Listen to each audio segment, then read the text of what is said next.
today, not in the way that he did, because in his teaching it's the evolutionary, teaching, philosophy and stuff, and the biological, I think, reproductive ability and how things come about in nature, but it still deals with something that deals with strength, how the stronger negate the weaker to press their way to bring something about. I just want to use that. I'm not teaching Darwinism, but I want to use that as a subject for today to bring some closure to what I've been teaching. So survival of the fittest. That was a song, I think, back years ago, Only the Strong Survive, which kind of like that. So that is true to a great degree. Survival of the fittest. So I'm not going to read all of the scripture. I just want to get right into it. That was a quick review into today's message, how I want to get there. So here we go. 2 Kings is where I want to pull the story from. Today I want to change from Joshua to 2 Kings. I want to use this story to help me paint the final picture on this. So let's pick up this story, 2 Kings chapter 4. And I thought about one of the other stories with Elisha, but I used this one with Elijah in this case. But the woman conceived, this was Elisha here. Elijah is the other part that I want to bring in. This is Elisha, the successor of Elijah. But when the woman conceived and bore a son, when the appointed time had come, of which Elisha had told her. It happened as he said. He prophesied the word spoken to her, and the child grew. Now it happened one day that he went to his father and said, my head, my head. So he said to a servant, carry him to his mother. When he had taken him and brought him to his mother, he sat on her knees till noon and then died. And I use that story because I want you to see something and I want you to feel something in this right here. This was a prophesied son that was prophesied to what was previously a woman that couldn't conceive. And now the prophet comes into her life and wants to bless her, so he prophesies a blessing. And it manifests. Think about what I'm saying now. Up until now, she was older, she had no seed, she was a good wife, a good woman, as you would call it. And she was a blessing to the man of God. I want you to feel the story. She was a blessing to the man. For no reason other than she wanted to be a blessing. Didn't want anything in return. I just want to bless this man of God. So she made provision to do that. And he, in return, prophesied a blessing in the person of a son. This was a prophesied son, child, prophesied. And it happened just like he said. Conceived, bore. Then years later, something happened. Pow! Didn't see it coming, or was unforeseen. And I want you to, because, we as believers experience setbacks and heartaches, stuff. This is reality here. The prophesied blessing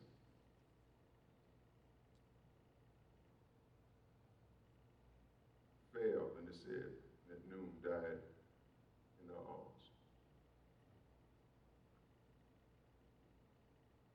Here it is right here where I want to zero. So she took her own child, carried him up, laid him on the bed of the man of God. See that? I want you to see what she did. She took the child that was prophesied. Now, let me talk to you for a minute. want you to feel the power of the story and identify. But I also want you to see further than that. It's not just the son that died. It was what the son symbolized and represented. See, this is a story, but it's more than about the boy. It's really not about the woman. It was more than just the boy. It's what that child represented. Remember, he was a prophecy manifested by the man of God. He was a prophesied. So he represented the manifestation of a word of God. He symbolized God's will becoming human experience. He symbolized the spiritual becoming natural. He symbolized the word by the prophet becoming flesh. So it's a principle. And then he symbolized, because the son is our heir, our future. So that son symbolizes her future. Who she is now is tied into this child, this boy. Her identity is tied into it. So when the child fell, her identity fell. Amen.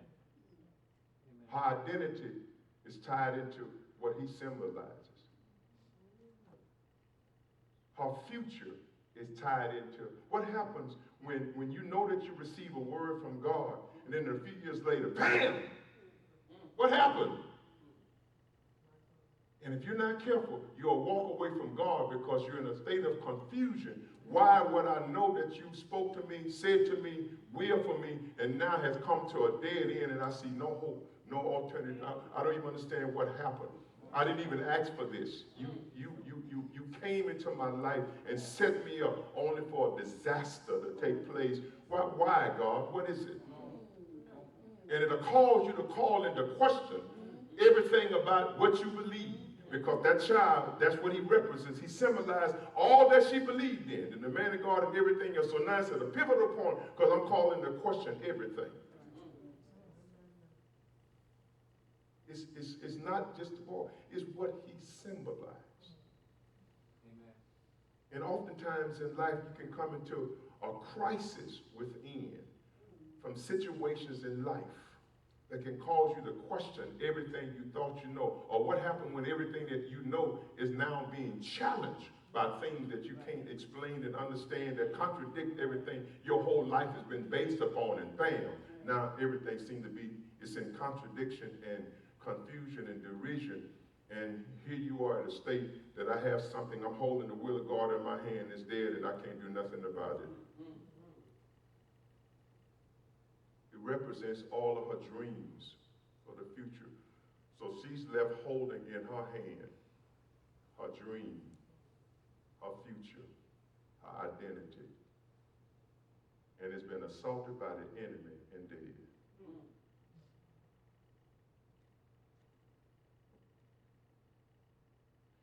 And the natural thing, the normal thing, the rational thing, would it be, well, it was a good run. It was good while it lasted. You go and bury it and say, that's over. It ain't gonna happen no more. Or you get mad and walk out on God because you're not understanding. She did something. She went and laid him on the bed of the man of God, and then the story tell you what all she did. I call that a heart attack. When something happens that strikes you at the core that you didn't see coming, that will cause you to question, that stops you in your tracks. This happens to believers. It's happening to them right now. Stopped in their tracks. Everything you know, is under assault, under attack. and I'm left standing with no explanation, can't move, don't know which way to turn or move. I call it, it's a heart attack. When the flow of the blood to my heart has been blocked, and I'm not getting no air, no oxygen, I'm collapsing in a state of unconsciousness. I'm describing what I believe is going on with the church now. It looks like our communication with God has been blocked. There's a blockage in the line. And so now we're lying unconscious, knowing that we're still alive, but in an unconscious state, gasping for understanding and for air and for make some sense of where I am and what's going on, not just with this whole virus thing, but just with me and my walk, God. Make sense of this right here. When everything that you've been doing is stopped in its tracks, and you're in a state of just collapse, I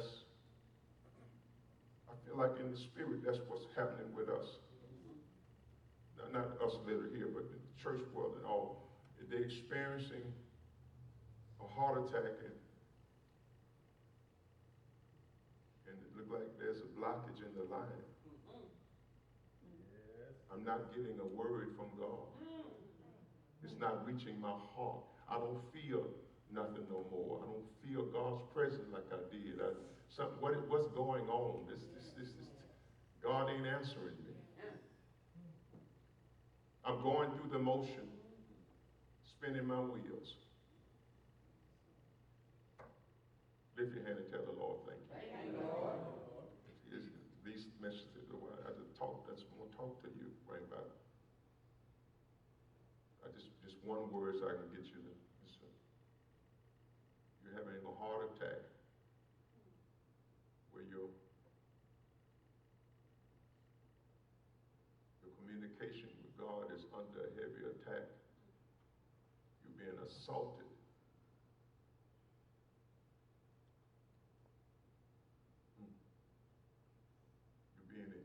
Your walk with God is being intruded upon.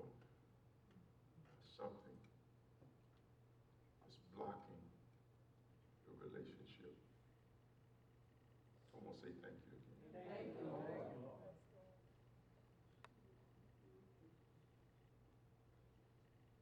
This is no stranger to the Bible. 1 Kings chapter 19, but Elijah, after he had called fire down from heaven and ordered the slaughtering of the prophets of Baal, challenging Ahab and Jezebel. He had worked this great miracle on Carmel and called fire down from heaven. He was on the mountain, operating and walking in faith out of this world.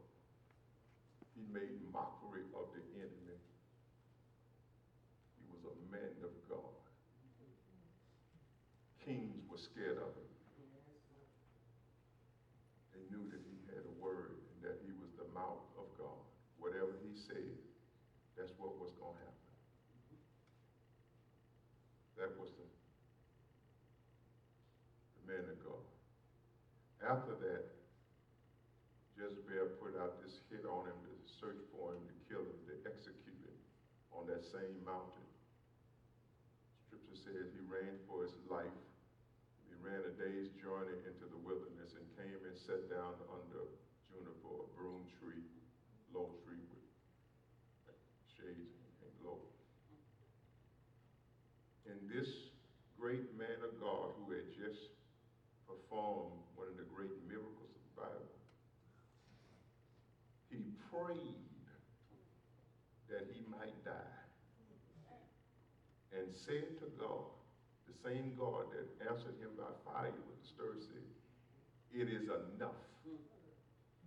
In other words, if you love me, take me out of this. I heard something in that song that R. Kelly wrote for Whitney Houston saying, I look to you. And she said, in essence, she captured something. She said, she was talking about the storm that had hit. And one of those lines, she said, carry me away from the battlefield. In other words, I'm tired. All of the decisions I made that I thought would be right look like they proved to be the wrong. And I've labored in this thing. And she said in that line, carry me far away from the battle. I can find rest from this storm. The storm. That's a heart attack. He was having a heart attack where everything that he believed now is, he actually just prayed for God to drop fire, which he did, and now he's praying for God, take, if you love me, take my life, take me out of here. I've had enough.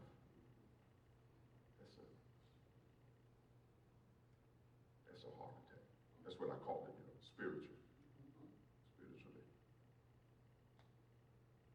One more. Job, the great man of God.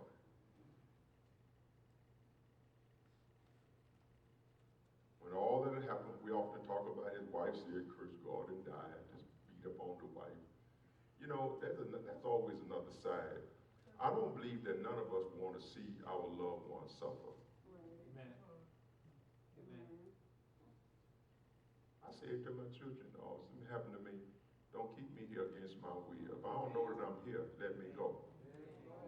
All right. I don't want you to see me suffer. Nobody wants to see their loved ones suffer. So I think, just back up a little bit. That wouldn't mean that she was an evil woman because she said, curse God and die.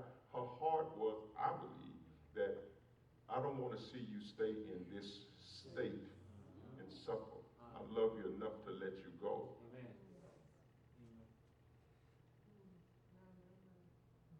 Lift your hand and tell the Lord, thank you. Thank you, Lord. That takes courage too. Amen. She now got to face the world a certain way. But that's, Job said, he's having a heart attack right now after all that had happened to him. He had his moments. Because his whole way of life. Why did I not die at birth? Lord, we don't ever read that about Job. Why did I not perish when I came from the womb, stillborn? And then he has another place. Why wasn't I a miscarriage, God? You brought me out for this right here. See, I'm using these because I want you to feel the story of reality, not life.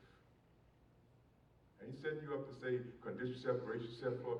You already having an attack right now. The enemy is assaulting you from every angle, and you just don't want to talk about it because you don't want to seem like you don't have faith as a believer. So you going home bleeding to death.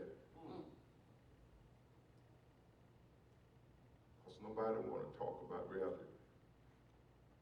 That's everyday life. But these are some of the great heroes of the Bible who experienced what this woman was feeling when she's like, God, my whole dream now is collapsed. What is this?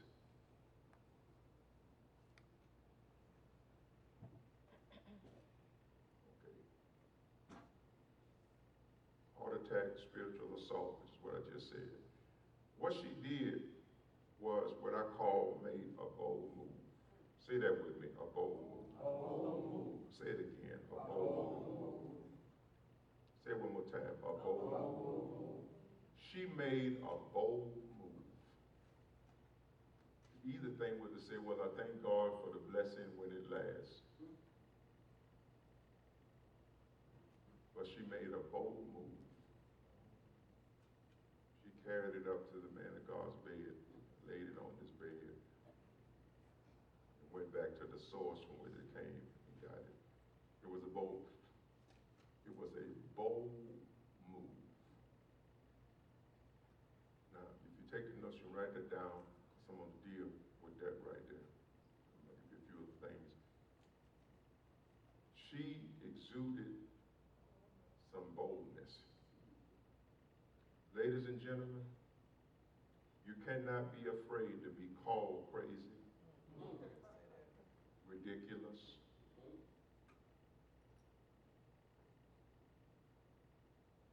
out of your mind. You cannot be afraid to follow your conviction. Remember, I started this year off by teaching the message, conviction is not for cowards. That's right. Get that a month on that. It's not for cowards.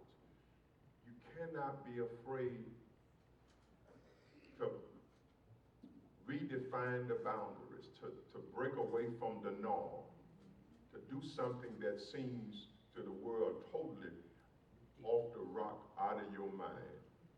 You can't be afraid. If you're going to walk a certain kind of walk, live a certain kind of way, operate in a supernatural way, you cannot be afraid to step outside of comfort, things, and safety. I think sometimes you can be, we call safe. You can be safe without being sorry. And we confuse the two. What is safe and what is sorry? You can be safe without being sorry. You can't worry about what will happen or what people will say, because remember, that son represented something. Her identity, her future, her life, symbolized all of that, was tied up into that child.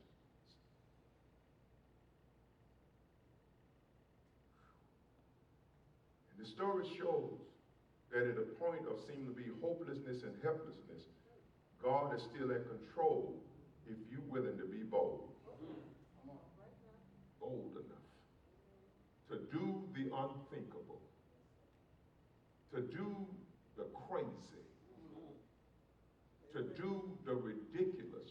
Don't care how you look, to break outside of the norm. I just thought when I looked at my trainer, they closed down the gyms. We went outside. They said you would have to get off the grounds. We went to the park. They said you couldn't be to the park. I said, let's go to the church. You cannot call it quits because everything seems like it's working against what you can easily say, well, I guess we tried and that was it. No, we ain't just tried. We're going to keep trying until we find a combination that works. We'll go outside in the back. Now, this is private property, so they can't mess with us here. Let's go on as usual. You cannot be afraid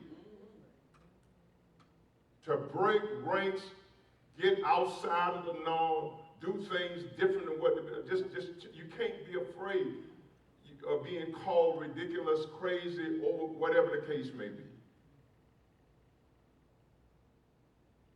So she makes a bold move. Say that again. Come on, a bold move. Now, I'm teaching this. I meditated on this yesterday. I meditated last night, longer than I even thought, because I just kind of sense in my spirit. I'm just talking to me now, and I'm talking to you in on my private thoughts, that I sense in my spirit a bold move for myself. A bold move. A bold moves for myself. It's bold moves. To do, just go at things another way. Do something that defies certain things and are outside of the realm of logic and everything else. And it brought me back, when I went as an evangelist on the field, how I just immediately resigned from a good job that I was working. And I immediately resigned and went full time. That was a bold move. It was a bold move. And I remember after I figured, okay, God, I believe that you told me to do this, so I'm going to do this, and you're going to take care of me. Well, I had no money coming in. I had to give up my apartment. I'm like, well, God, you told me to do this right here. I thought you were going to make a way. What happened here? How am I going to pay my rent? Like, well, you the one quit the job, but you told me. What's up here? Now. Fast forward You know, I had to drive to Chattanooga to preach, for a pastor who was a national evangelist at the time. He was traveling preaching, so going to his church on Sunday to preach and run it a bit. Then I was going to the church in Atlanta because he set up another extension there. So I had to move in the church that I was trying to teach at, and I was sleeping in the study in the room, just sleeping there. And I get up at night, 12, 1 o'clock, and just walk the floor just like here, laying on my face crying out to God, like, God, what happened?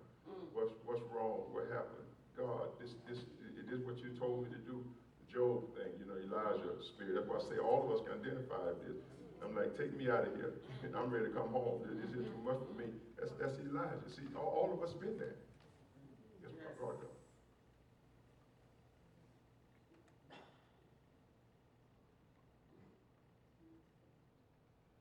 I was on my face day and night, crying and praying. Fast forward 3 years later, I wasn't only preaching for that pastor who's a national evangelist. I was the national evangelist.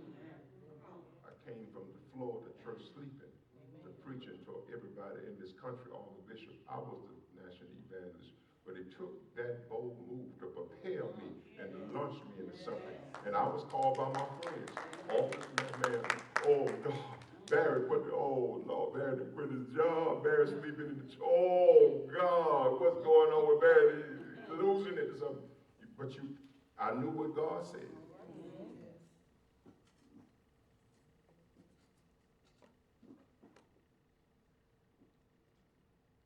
Those become the defining points of how your life is going to end up. If you can step in that vein when it presents itself and be willing to go through whatever it costs and even be called ridiculous and crazy out of your mind. You cannot be afraid. She made a bold move. This is what the technical definition and thing is. There's a spiritual side. I didn't go through all of that. I just pulled the regular, I'm not biblical, the natural definition. And it was sufficient. The willingness to take risk. See that? And to act innovatively. What's innovatively? To do things that hadn't been done. To do things what people say cannot be done. It brought me back, when we were talking about a few Sundays ago, Marcus Garvey, when I read about his life, how he understood the power of economics until we developed some economic among ourselves, and the people will never be respected by the world. He set up his commerce trade route to go, and it was so successful that the whites hired blacks and the CIA to assassinate his work and end up putting him in prison because he made a bold move to say to this country, I don't need you. I've set up my own commerce, and we're developing and harness our own wealth and control our own wealth, because every people need to control their own wealth. We're the only ones here, in the country that really don't. Everybody has to come here and control their wealth. But the system is designed that way. And we need some people, leaders, that's bold enough to break rank with the system, because this stuff is systematic. Bold enough to do it instead of personal wealth, bold enough to do it to change the whole game. That's what integration, according to a lot of it, was all about, was to break up the power of the black community. Because they were self-sufficient, which they know we can never control a people that is self-sufficient. So we're going to have to integrate. We're going to sell them integration. Not for to educate them, but to miseducate them. And break up the power of the black community. And 40 years later, we got no community, no power, and grossly miseducated because we sold everything but the truth. And when leaders start to teach stuff like black history in school, they get rid of those teachers and professors, the truth. And we stand by on the sideline and say, well, they know what the curriculum is. No boldness. Life is different in your life. Got to be innovative, is to think outside the box. And that's what that woman did. She showed us the key to getting through. Fearless, even reckless faith, drive, and audacity. She was like I dare you. I'm gonna take this up here because something's gonna happen. This gonna change this whole thing. That's not just bold. That's audacious. I'm looking the enemy in the face while I'm crying up. I'm crying on the one hand, I'm laughing on the side because it ain't over. You been there? You crying and laughing at the same time? Crying because you feel the pain of the situation, laughing because in deep down inside, beyond your pain, God is saying, I'm still here and I'm gonna bring this thing out for your good. Just stay in there. Audacious. And look what daredevil. I know we play on the word devil and all that, but please, come on, please, y'all. Daredevil, you know what I mean? That means like I'm gonna walk this tightrope on a wire 100 feet in the air. A fall would be my death, but I'm still going. I'm gonna trust the pole gonna balance me to get to the other side. Daredevil. That's the stuff that greatness is made of. That's what breakthrough is made of. That's what success is made of. A daredevil spirit. I laugh at the devil in his face and I'm going to study walk this tightrope. Because I'm going to get to the other side. I ain't waiting on nobody to bring me nothing. Give me a pole. I'm going to balance myself. And I'm going to walk to the other side. I'm going to take a chance that other people are scared. They're going to perish over here, but I'm going to the other side where there's life.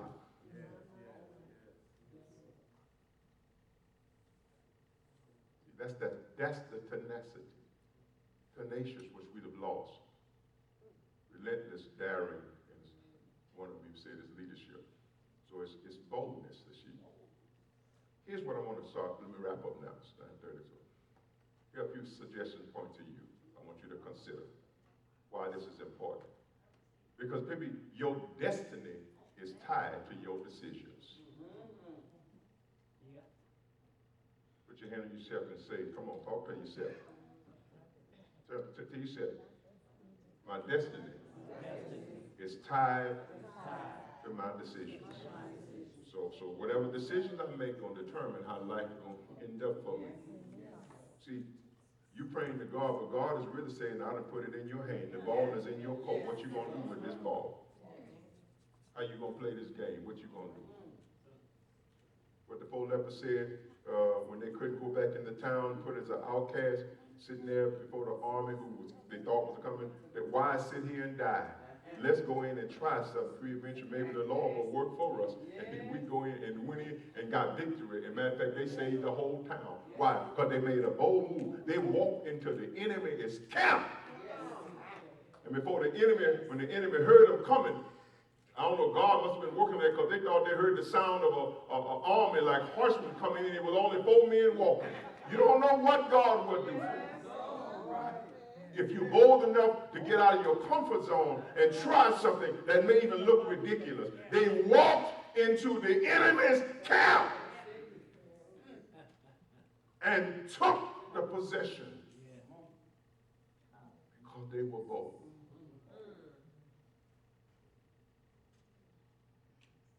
What if it's true that your destiny is tied to your decisions? When you make decisions, think about it. And my future is based on what I decide.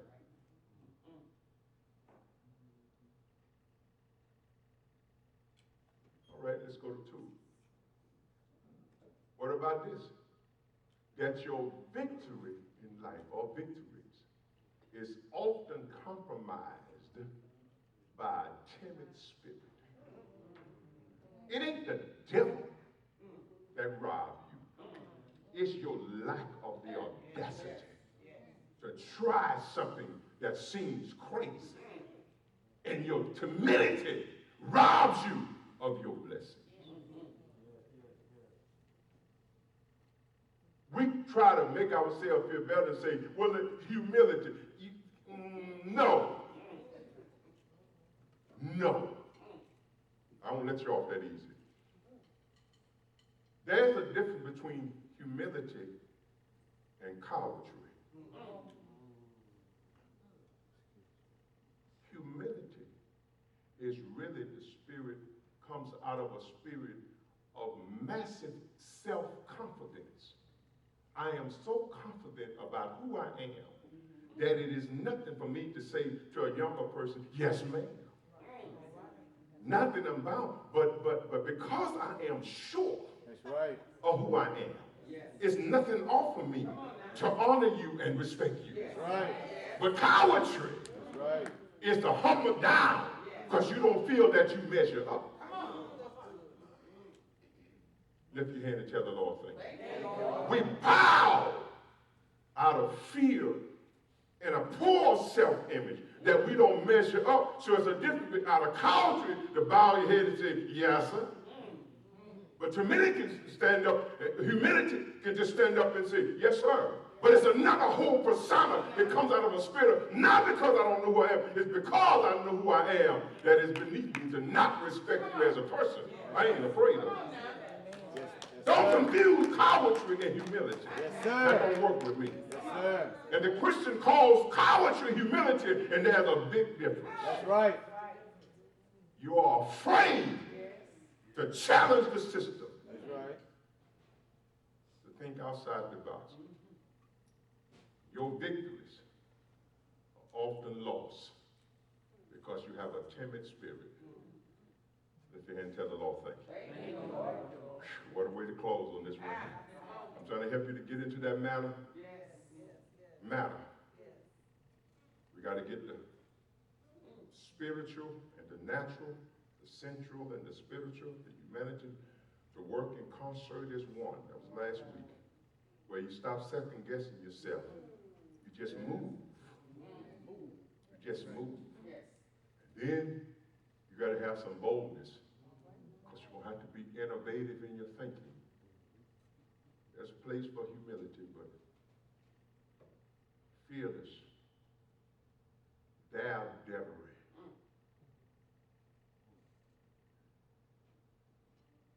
So the victory is often compromised by timid spirit. So that's why God says things like, I think I got a few scriptures. Francis Bacon, a philosopher, who said this. He said boldness, and this is how you define boldness, is blind faith. I like that right there. I know what you see, but I see something else. And so oftentimes, like this woman, you have to blind yourself to the present situation in order to see past that this is not it. There's something greater. I think of the definition I found of faith years ago when I teach faith is